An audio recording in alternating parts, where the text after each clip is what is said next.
So the last note about economic growth is the opportunity cost of growth. So when we talk about opportunity cost, that means the next best alternative for growth, right? And when we talk about opportunity cost in growth, it's simply linked to the production possibility frontier, where we have consumer goods and capital goods. So to increase consumer goods, we have to reduce capital goods. To increase capital goods, we have to reduce consumer goods. So here I wrote, potential growth is a change in the productive potential of the economy. That is what potential growth is, right? A change in the productive potential of an economy. That is potential growth, okay? So it requires an increase in the quantity and the quality of factors of production. So for potential growth to be achieved, both the quantity and the quality of the factors of production have to increase. Do you get the point there? Yeah. So there's potential conflicts. Between consuming now and investing now. So if an economy wishes to increase its potential growth, it means it will have to devote more resources to the production of capital goods. So that means we are talking about the economy operating in the PPF boundary. So if it needs to increase its potential growth, it wants it to move further rightward of the PPF. It means it has to devote more resources in the production of capital goods. And devoting more resources in the production of capital goods reduces resources for the production of consumer goods.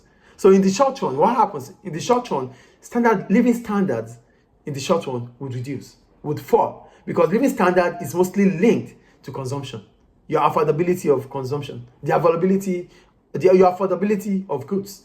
That is what living standard is linked with. But now, because the economy wants to improve or increase its potential, increase its potential growth, it means it has to devote more on capital goods. So devoting more on capital goods reduces consumer goods. Do you get the point here? So that's the first thing. Therefore, there's opportunity cost of growth in the short run. So there's opportunity cost of growth in the short run because more devotion on capital goods reduces the resources needed for consumer goods. So there's opportunity cost in the short run. I think the point is clear. However, in the long run, the PPF will shift further to the right. This means both more capital goods and consumer goods can be produced. As soon as in the future, in the long run, the PPC will shift further upward, right, or further outward, or to the right of the PPF. That increases both producer goods and consumer goods. That means both capital goods and consumer goods. So that means the living standard in the long run will increase than what it's supposed to be without that extra that is being put in investment. Do you get it? Yes. So if an economy is thinking about the long run, in the long run, investing now improves the living standard in the future.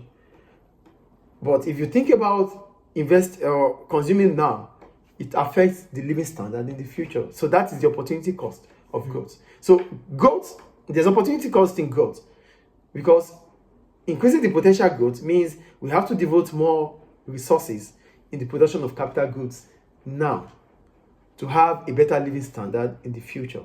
So in the short run, the living standard is expected to fall. That is the opportunity cost of growth in the short run. Any question about economic growth and the benefit and cost of economic growth? Thank you. So that ends chapter 36.